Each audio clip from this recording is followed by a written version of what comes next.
Hello everyone, I am your Master Ji. I welcome you all in my channel Colonia English Classes. Well, today I am going to start a series of parts of speech in which I would like to talk about one by one all the parts which are related to this topic. For example, noun, pronoun, adverb, verb, adjective and all. So before I talk about all the parts, I would like to get you introduced with what is the meaning of parts of speech. So without wasting time, let us begin. देखिए, parts of speech, इसको समझने से पहले आपको ये समझना पड़ेगा कि स्पीच क्या होती है, मतलब कि भाषा क्या है। यहाँ पर देखिए स्पीच, तो हम सबसे पहले बात करते हैं स्पीच के बारे में। देखिए स्पीच को हम भाषा बोल सकते हैं, सेंटेंस बोल सकते हैं, विचार बोल सकते हैं और वचन बोल सकते हैं। तो यहाँ पर कहने का मतलब ये है कि स्पीच मतलब कि एक सेंटेंस के अलग अलग पार्ट हो सकते हैं और इन्हीं पार्ट्स को हम पार्ट्स ऑफ स्पीच बोलते हैं। जैसा कि देखिए, अब यहाँ पर अगर आप पार्ट्स को समझें तो पार्ट्स का मतलब भाग और हिस्सा। अगर मैं इसकी डेफिनेशन लिखूं तो एक बात आपको याद रखना है, सेंटेंस का मतलब क्या होता है। देखिए सेंटेंस क्या होता है, ए ग्रुप ऑफ वर्ड्स, मतलब कि जब कभी हम एक सेंटेंस की बात करते हैं तो सेंटेंस जो होता है वो एक या दो वर्ड से मिलकर नहीं बनता, बल्कि उसके अंदर अलग अलग प्रकार के पार्ट्स, अलग अलग प्रकार के वर्ड्स होते हैं और उन वर्ड्स के ग्रुप को ही हम सेंटेंस बोलते हैं।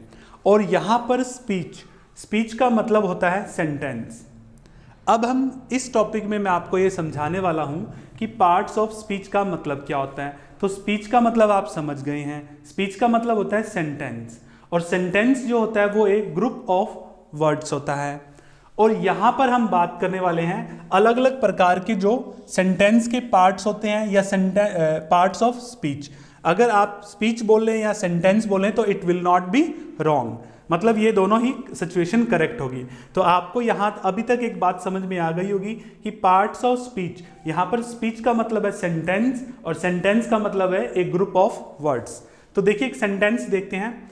A sentence is divided into different kinds of parts according to grammar. देखिए ग्रामर, व्याकरण के अकॉर्डिंग अगर हम देखें तो एक सेंटेंस जो होता है वो अलग अलग पार्ट्स में अलग अलग वर्ड्स के अंदर डिवाइडेड होता है, जैसा कि मैंने अभी आपको यहाँ पर एग्जाम्पल के थ्रू समझाया। अब मैं आपको एक एग्जाम्पल देता हूँ, उस एग्जाम्पल के थ्रू हम समझेंगे कि वो कौन कौन से पार्ट्स हैं एक सेंटेंस के अंदर जिनके बारे में मैं आगे चलकर बात करने वाला हूँ। जैसे कि मैंने आपको बताया noun, pronoun, adverb, verb, adjective, conjunction, interjection और इस प्रकार के प्रेपोजिशन, ये इस प्रकार के सारे भाग होते हैं जिनके बारे में हम डिस्कस करेंगे। तो लीजिए विदाउट वेस्टिंग टाइम एक एग्जांपल को डिस्कस करते हैं, उसके बाद में one by one all the parts I will discuss. Number 1, देखिए Jaipur is a pink city which is strongly situated in Rajasthan and oh my god it is being polluted day by day. तो दीजिए आपके सामने एक सेंटेंस है, इस particular sentence के अंदर मैं आपको वो सारे के सारे पार्ट्स ऑफ स्पीच के बारे में बताऊंगा। तो देखिए सबसे पहले हम बात करते हैं नाउन के बारे में। तो यहां पर जयपुर भी नाउन हुआ, सिटी भी नाउन हुआ, अगर आगे देखें नाउन राजस्थान भी एक नाउन हुआ, क्योंकि ये सब नाम है किसके, व्यक्ति, वस्तु, स्थान आदि के नाम को हम नाउन बोलते हैं। गॉड, तो गॉड भी एक नाम हुआ, ठीक है। इस प्रकार ये सारे नाम हुए। अब देखिए यहां पर सबसे पहले हमने बात की नाउन, अब बात करते हैं प्रोनाउन। तो प्रोनाउन क्या होता है, जो नाउन की जगह पे हम जो यूज करते हैं। फॉर एग्जाम्पल इट क्या हुआ, प्रोनाउन। एंड अगर हम बात करें विच क्या हुआ, प्रोनाउन, ठीक है। और अब हम बात करते हैं पिंक। तो गाइज पिंक यहां पर क्या है, देखिए एडजेक्टिव क्या होता है। एडजेक्टिव वो वर्ड्स होते हैं जो नाउन और प्रोनाउन को अच्छा या बुरा बताए। आई रिपीट, मतलब कि ऐसे वर्ड्स, ऐसे शब्द जो नाउन और प्रोनाउन को क्वालिफाई करे, डिसक्वालिफाई करे, मतलब उसकी क्वालिटी के बारे में बताए। तो यहां पर सिटी एक नाउन है, जयपुर एक नाउन है। यहां पर हमने पिंक किसको कहा, ऑब्वियसली जयपुर को हमने पिंक कहा है, तो पिंक एक नाउन हुआ, और नाउन को मैं भाई उसका गुण बता रहा हूं कि पिंक है वो। तो जो शब्द नाउन या प्रोनाउन को डिफाइन करे, उसकी क्वालिटी या डिसक्वालिटी को बताए, उसी को हम एडजेक्टिव बोलते हैं। तो पिंक यहां पर क्या हुआ, एडजेक्टिव। आगे चलते हैं, तो यहां पर ये क्या हुआ, एडजेक्टिव। अब देखिए वर्ब, तो सिचुएटेड जो वर्ड है ये क्या हुआ, वर्ब है ये। और जो शब्द वर्ब के बारे में हमें बताए, मतलब वर्ब के ऊपर एम्फसाइज करे, वर्ब के ऊपर बल दे, जैसे स्ट्रांगली सिचुएटेड, तो स्ट्रांगली जो वर्ड है वो क्या हुआ, एडवर्ब।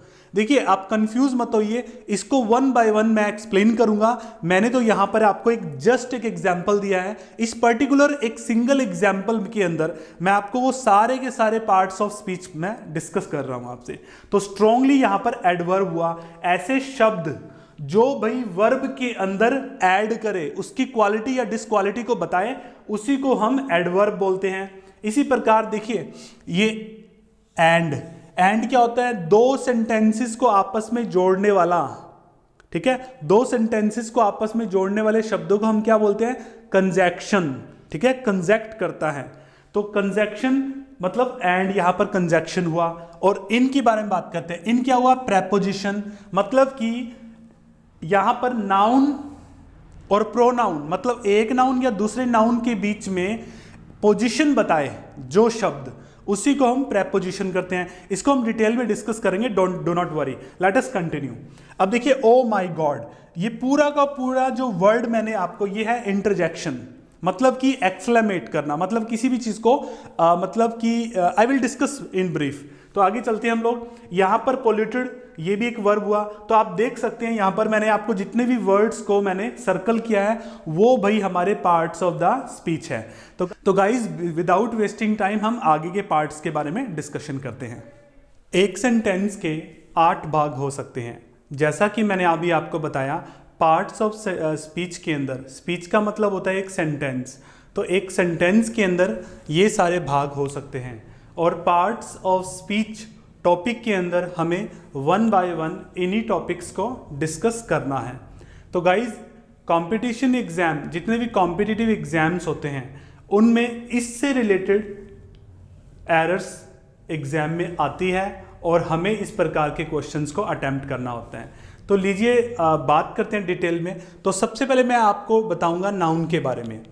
देखिए नाउन के बारे में मैंने ऑलरेडी 5 से लेकर 6 पार्ट नाउन के मैंने बना दिए हैं, जिसके लिंक मैं अपने डिस्क्रिप्शन में दे दूंगा, तो आप वहां पर जाके इन सारे नाउन को डिटेल में रीड कर सकते हैं। मगर फिर भी मैं आपको एक बेसिक चीज़ बताता हूँ। नाउन को हम बोलते हैं हिंदी में संज्ञा, मतलब कि all those words which tell the name of place, person and thing, मतलब वो सारे शब्द जो व्यक्ति, वस्तु और स्थान आदि के नाम को बताए, वो सारे के सारे शब्दों को हम नाउन की कैटेगरी में डालते हैं। अब बात करते हैं प्रोनाउन। देखिए प्रोनाउन को हम डिटेल में डिस्कस करेंगे, but still I just let you know A small definition in Hindi. Noun को हम हिंदी में सर्वनाम बोलते हैं।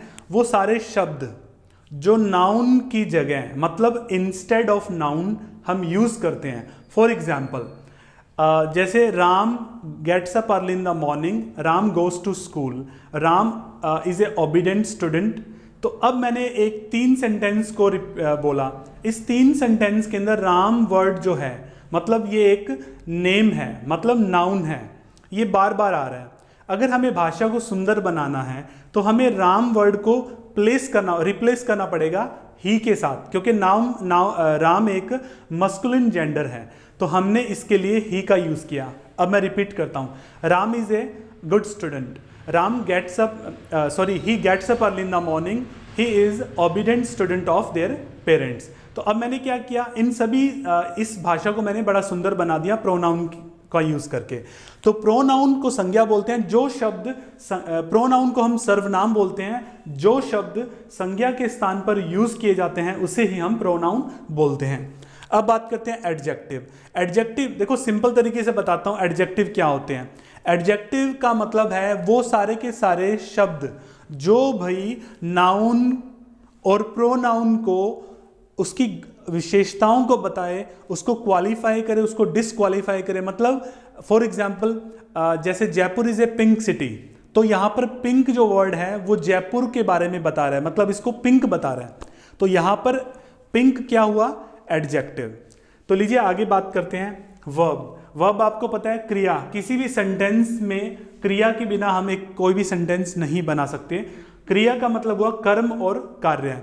जैसे फॉर एग्जाम्पल, अगर हम एग्जाम्पल के थ्रू बताऊं, जैसे राम प्लेज क्रिकेट, तो यहां पर राम हमारा सब्जेक्ट हुआ और ये हमारा ऑब्जेक्ट हुआ। और राम करता क्या है क्रिकेट के साथ, भाई प्ले, खेलता है, तो ये क्या हुआ, क्रिया। अब बात करते हैं एडवर्ब। तो बड़ा सिंपल सा है, मैंने यहां पर लिखा भी है विशेषता। देखो वो सारे शब्द, ध्यान से सुना, बड़ा सिंपल सा है। वो सारे शब्द आप जब भी किसी सेंटेंस को देखते हैं तो बड़ा ध्यान से देखिए कि वो ऐसा कौन सा शब्द है जो भाई मेरी वर्ब को एम्फसाइज कर रहा है, उस पर बल दे रहा है। फॉर एग्जाम्पल, जैसे अगर यही सेंटेंस में आगे आपको थोड़ा एक्सप्लेन करके बताता हूं। मैंने यहां पर लिखा राम प्लेज क्रिकेट फास्ट। अब भाई मैं आपसे एक बात पूछता हूं, यहां पर फास्ट क्या करता है, वो खेलता है, ठीक है। राम फास्ट क्या करता है, खेलता है। तो खेलना मतलब क्या हुआ, वर्ब। अब वर्ब को यहां पर इंफसाइज कर रहा है, उसकी क्वालिटी को बता रहा है, उसकी विशेषता को बता रहा है। तो यहां पर फास्ट जो वर्ड है वही भाई ये वर्ब को डिफाइन कर रहा है। तो यहां पर ये क्या हुआ, एडवर्ब। देखो अपने नाम से ही डिफाइन होता है। एड मतलब वर्ब के अंदर कुछ नया जोड़ना, उसकी विशेषताओं को जोड़ना, तो एड वर्ब। आगे चलते हैं, प्रेपोजिशन, ये भी अपने नाम से डिफाइन हो जाता है। प्रेपोजिशन, देखिए पोजीशन वर्ड को समझिए, प्रे को निकाल देते हैं हम लोग, पोजीशन को समझिए। पोजीशन, देखिए जब दो नाउन या दो सर्वनाम, दो नाउन के बीच में पोजीशन बताने वाले शब्दों को हम क्या बोलते हैं, प्रेपोजिशन। फॉर एग्जाम्पल, आपको मैं एक एग्जाम्पल देता हूं, ठीक है। आई put the marker on my hand.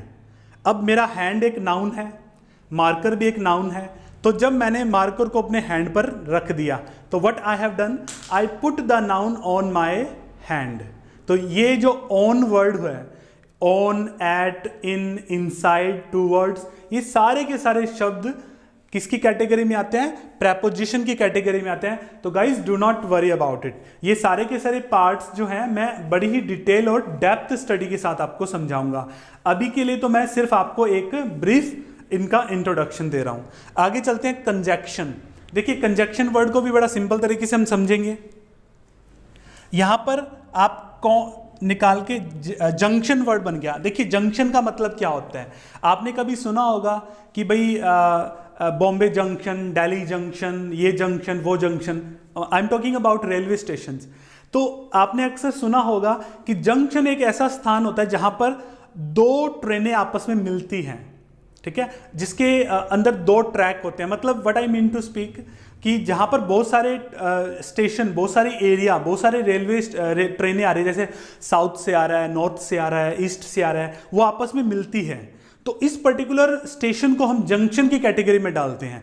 मतलब कि what I mean to speak, मेरा कहने का मतलब ये है भाई दो सेंटेंसेस को आपस में जोड़ने वाले शब्दों को हम कंजक्शन में डालते हैं। मतलब कि वो एक जंक्शन का काम करते हैं, जोड़ने का काम करते हैं।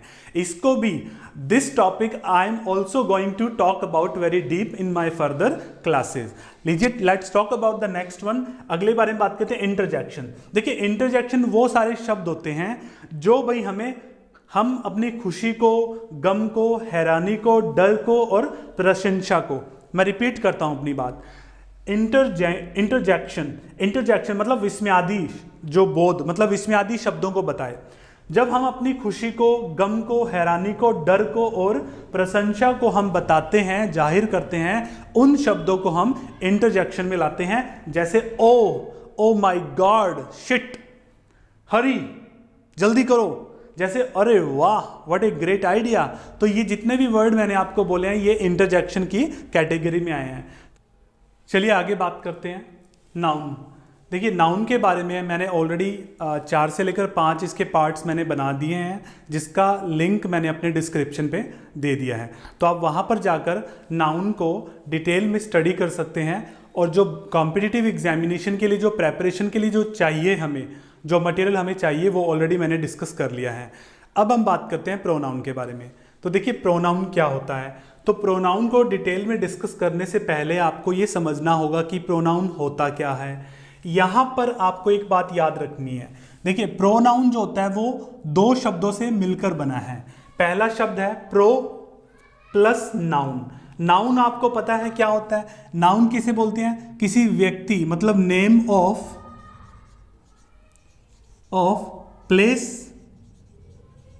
पर्सन एंड थिंग, इसी को हम नाउन बोलते हैं। नाउन किसे बोलते हैं, प्लेस, पर्सन और थिंग, इन सब के नाम को हम नाउन बोलते हैं। फॉर एग्जाम्पल राम नाउन है भाई, दिल्ली, सीता, ये सब नाउन है। अब बात करते हैं प्रोनाउन। तो मैंने आपको अभी बताया जो प्रोनाउन वर्ड है वो 2 शब्दों से मिलकर बना है, pro plus noun. Noun I already given the detail और डेफिनेशन। अब बात करते हैं प्रो। प्रो का मतलब हिंदी में समझते हैं के लिए, के वास्ते, के पक्ष में, मतलब के लिए। ऐसे शब्द जो नाउन के लिए यूज किए जाते हैं, के लिए, के वास्ते, नाउन के लिए, के वास्ते यूज किए जाते हैं, नाउन के पक्ष में यूज किए जाते हैं, नाउन के सपोर्ट में यूज किए जाते हैं, वो कौन से शब्द हैं। देखिए यहाँ पर एग्जाम्पल, मैंने यहाँ पर एग्जाम्पल राम दिया था। राम एक मस्कुलिन जेंडर है, इसके लिए मैं ही यूज करूं तो it will be correct. Delhi, Delhi एक नॉन लिविंग थिंग है बट ये नाम है, तो इसके लिए मैं इट का यूज कर सकता हूं, विच का यूज कर सकता हूं, और मैनी मोर, दैट का यूज भी कर सकता हूं, और बहुत सारे प्रोनाउन हो सकते हैं दैट जो हम डिटेल में डिस्कस करने वाले हैं। ये फेमिनिन जेंडर है तो इसके लिए हम शी यूज करेंगे। मतलब देखिए अब एक चीज गौर करने वाली है यहाँ पर, ही, इट, विच, दैट और शी, ये जो जिन वर्ड्स को मैंने सर्कल किया है वो सारे के सारे वर्ड्स जो हैं वो भाई मेरे नाउन को सपोर्ट कर रहे हैं, उसके वास्ते मैंने यूज किए हैं। तो डेफिनेशन क्या बनती है प्रोनाउन की, देखिए definition of pronoun, a word which is used instead of noun is called pronoun.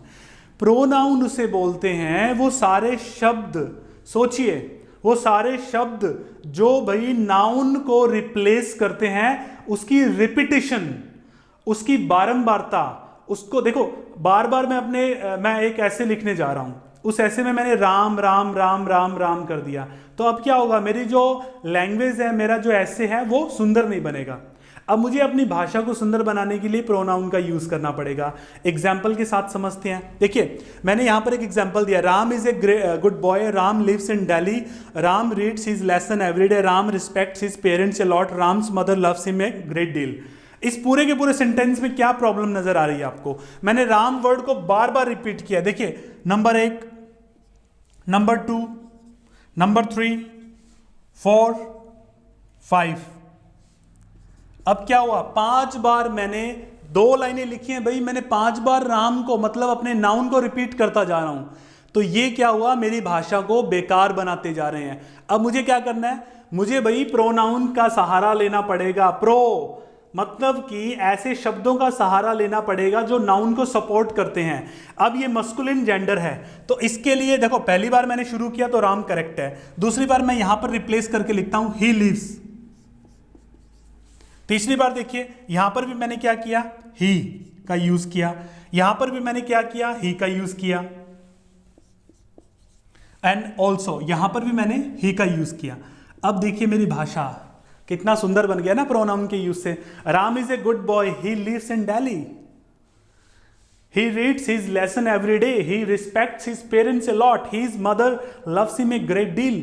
अब मैंने प्रोनाउन का यूज करते हुए अपनी भाषा, अपने ऐसे को बड़ा सुंदर बना दिया। इसी को बड़े सिंपल भाषा में कहेंगे प्रोनाउन का यूज। तो चलिए अब प्रोनाउन के पार्ट्स के बारे में डिस्कस करते हैं।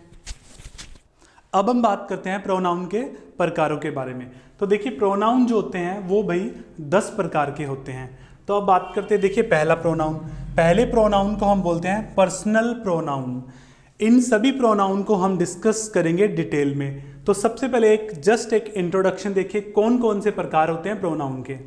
तो पहला होता है पर्सनल प्रोनाउन, दूसरा होता है reflective pronoun, third emphatic pronoun, reciprocal pronoun, demonstrative pronoun and indefinite pronoun, interrogative pronoun, distributive pronoun, relative pronoun and the last is exclamatory pronoun.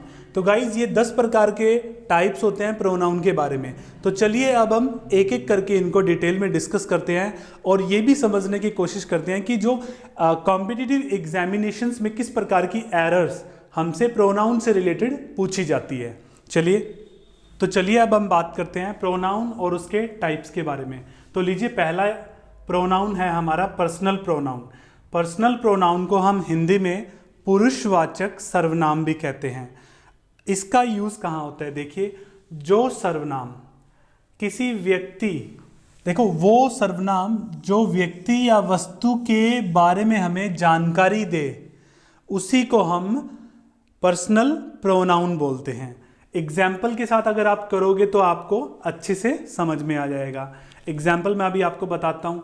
देखिए, पर्सनल प्रोनाउन के बहुत सारे रूप होते हैं, जैसे नॉमिनेटिव, ऑब्जेक्टिव और पजेसिव। मैं एक दोबारा बताता हूँ। प्रोनाउन, पर्सनल प्रोनाउन के बहुत सारे रूप होते हैं। इसका मतलब फॉर्म्स, मतलब रूप। जैसे नॉमिनेटिव, नॉमिनेटिव का मतलब यहाँ पर ये है वो सारे के सारे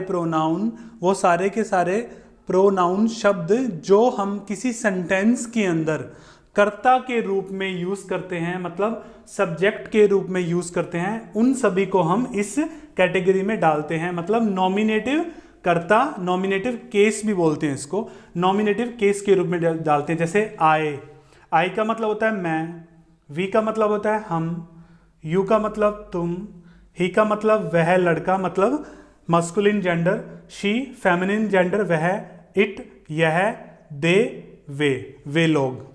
तो ये जो जितने भी मैंने आपको बताए हैं ये सब, इन सब का यूज हम भाई किसी भी सेंटेंस के अंदर सब्जेक्ट के रूप में करते हैं।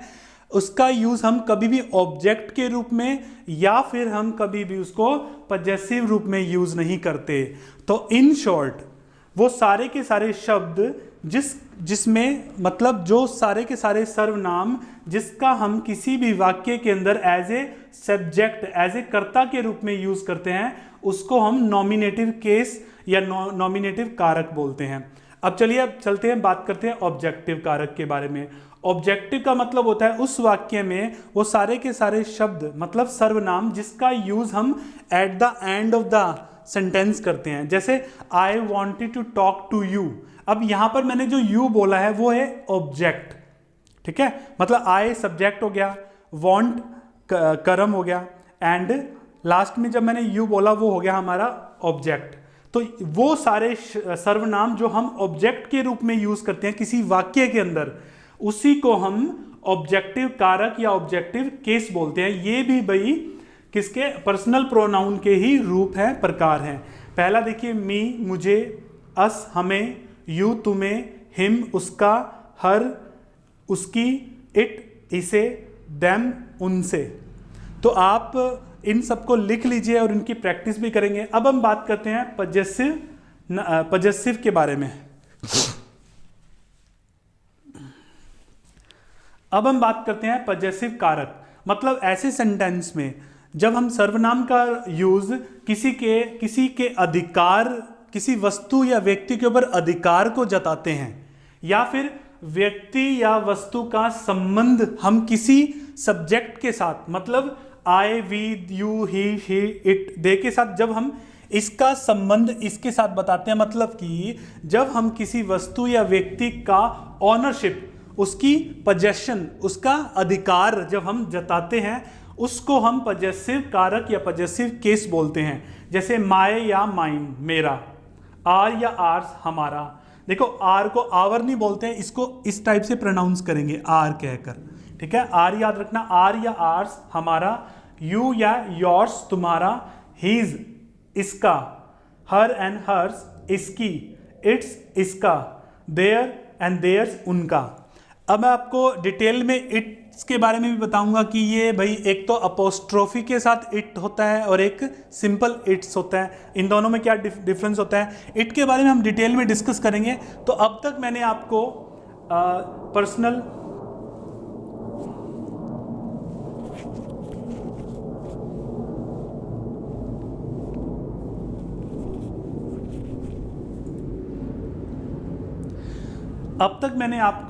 पर्सनल प्रोनाउन के फॉर्म प्रकारों के बारे में बताया, जिसमें हमने नॉमिनेटिव, ऑब्जेक्टिव एंड पजेसिव, ये तीनों प्रकार के जो पर्सनल प्रोनाउन है मतलब पुरुषवाचक सर्वनाम है, इनको हमने डिस्कस किया। देखिए एक बात आपको समझनी जरूरी है यहाँ पर, इसके अंदर नॉमिनेटिव, ऑब्जेक्टिव और पजेसिव जो मैंने यहाँ पर जितने भी कारक लिखे हैं, केस लिखे हैं, इनको आप दो तरीकों से स्टडी करें। एक तो अकॉर्डिंग टू केस, अब हम बात करेंगे फर्स्ट पर्सन, सेकंड पर्सन और थर्ड पर्सन, उस प्रकार से हम इनको डिवाइड करके देखेंगे। तो आगे चलते हैं। देखिए जब हम प्रोनाउन मतलब कि सर्वनाम को जब हम डिस्कस कर रहे हैं तो आपको एक बात पर गौर देना पड़ेगा। तो देखिए वो क्या बात है। Number 1, forms of personal noun. तो पर्सनल नाउन जो है वो भाई हमारे प्रोनाउन का पहला भाग है, पहला टाइप है, जिसका मतलब होता है पुरुषवाचक सर्वनाम। तो जिसके अंदर भाई इस प्रकार के नॉमिनेटिव केस, ऑब्जेक्टिव केस और पजेसिव केस, ये 3 प्रकार के केस होते हैं। तो आपको क्या करना है, प्रोनाउन सर्वनाम जो होते हैं उनको 2 प्रकार से स्टडी करना है, उनके रूप को, उनके फॉर्म्स को 2 प्रकार से स्टडी करना है। एक तो भाई केस के अकॉर्डिंग कि कितने कितने, मतलब कि सब्जेक्ट, ऑब्जेक्ट एंड पजेसिव, 3 प्रकार के केस होते हैं। जैसा फॉर एग्जाम्पल, जिस शब्दों को आप एज ए सब्जेक्ट के रूप में यूज करते हैं उन सभी सर्वनाम को हम किस कैटेगरी में डालेंगे, नॉमिनेटिव कैटेगरी में डालेंगे। जिनका यूज हम ऑब्जेक्ट के रूप में करते हैं उसको ऑब्जेक्टिव वाली कैटेगरी में रखेंगे, और जिनका यूज हम पजेसिव की कैटेगरी में रखते हैं तो उसको हम पजेसिव की कैटेगरी में रखेंगे। अब हम बात करते हैं first person, second person and third person के बारे में। देखिए ये होता क्या है। देखिए मैं, तुम और वो, मैं रिपीट करता हूं, मैं, तुम और वो। तो मैं, I, we, me, us, my, mine, our, ours. तो ये सारे, ये सब के सब भाई यहां पर मेरे उंगली की तरफ देखिए, I, we, me, us, my, mine, our, ours, ये भाई फर्स्ट पर्सन की कैटेगरी में आएंगे, मतलब मैं और तुम। अब तुम के अंदर कौन आएगा, you, your, yours and you, ये भाई सेकंड पर्सन की कैटेगरी में आएगा। और इसके बाद जितने भी बचे, जैसे ही, मतलब वो, देखो मैं और तुम को छोड़कर जो बच गया, मैं के अंदर कौन आएगा, मैं और हम फर्स्ट पर्सन, तुम सेकंड पर्सन, और मैं और तुम को छोड़कर जो बच गया वो हमारा थर्ड पर्सन हो गया। जैसे he, she, it, they, him, her, it, them, his, hers या हर या इट्स, दे, देयर्स। तो ये सारे आगे हमारे थर्ड पर्सन की कैटेगरी में। इनका प्रैक्टिस करना बहुत ज़्यादा इंपॉर्टेंट है। इसी के साथ जो कॉम्पिटिटिव एग्जाम में इस प्रकार की एरर्स को पूछा जाता है तो आपको सिर्फ इतना याद रखें, नॉमिनेटिव, ऑब्जेक्टिव एंड पजेसिव जो केस होते हैं, और first person, second person, third person, इन दोनों ही प्रकार से आपको डिस्कस करना है। अब मैं आपको एक एक करके एग्जाम्पल के थ्रू मैं इनको समझाता हूँ। यहाँ पर आपको मैंने 10 सेंटेंसेस दिए हैं, इसके अंदर मैं आपको बताऊंगा कि कहाँ पर मैंने nominative, objective and possessive cases का यूज़ किया है, और आपको भी समझना है। देखिए, I went late to school, इसके अंदर आई, मैंने अभी आपको बताया था वो सारे के सारे प्रोनाउन जिसका हम सेंटेंस के पहले मतलब कर्ता के रूप में यूज़ करते हैं उसको हम नॉमिनेटिव केस बोलते हैं। अब यहाँ पर देखिए, I, you, she, it, I, we, she, ये सारे के सारे जो मैंने अभी आपको बताया ये हो गए नॉमिनेटिव केस। अब हम बात करते हैं पजेसिव केस। पजेसिव केस आपको सिंपल तरीके से समझना पड़ेगा कि अगर सपोज करो कि आपकी एक शर्ट है, वो आपके ब्रदर ने पहनी हुई है। अब मैं आपसे एक सवाल पूछता हूँ, वो जो शर्ट है उसका अधिकार, उसका कब्जा वो किसका है? वो आपका है।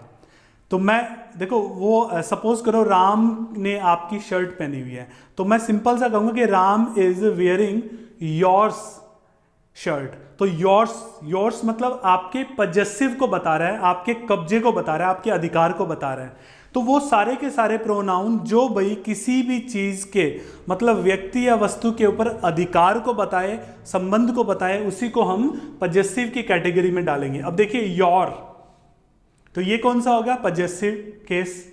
हीज, शर्ट किसका है भाई? उसका, हीज, तो यहां पर ये क्या हो गया? Possessive case. Their, possessive case. Them, her and him, ये हो गया भाई ऑब्जेक्टिव केस।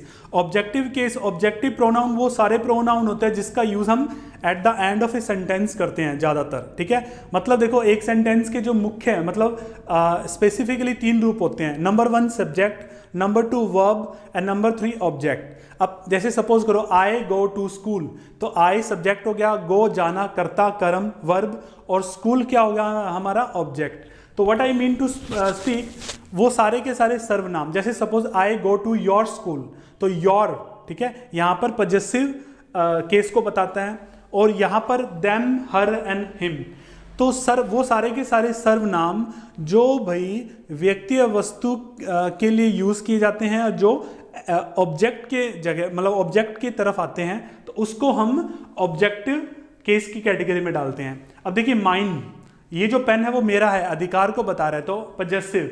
आर्स, ये तुम, हम अपने घर जा रहे हैं, आर्स हमारे, हम अपने हमारे घर जा रहे हैं, तो यहां पर क्या हुआ? ये पजेसिव वो हुआ, सर्वनाम हुआ। अस, ये ऑब्जेक्टिव केस हुआ। तो इस प्रकार से ये सारे के सारे एग्जाम्पल मैंने आपको समझाए। अब मैं आपको इसको और डिटेल में डिस्कस करते हैं।